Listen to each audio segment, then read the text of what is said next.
mana nak lari dah? Nanti kau bayar lah.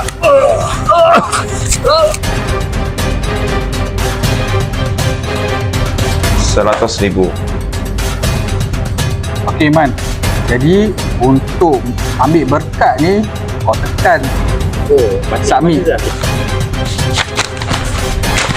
Tepi tu. 2 ekar ni. Tengok daripada hujung sana ke hujung sana. Apa? Minta maaf ya bang. Bang, tolong bang. Bang, Tolong tepi bang. You mau mati kah? tak mau. Di sini ada satu surat perintah jawatan.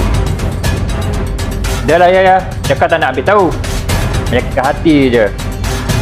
Pergilah, buat air.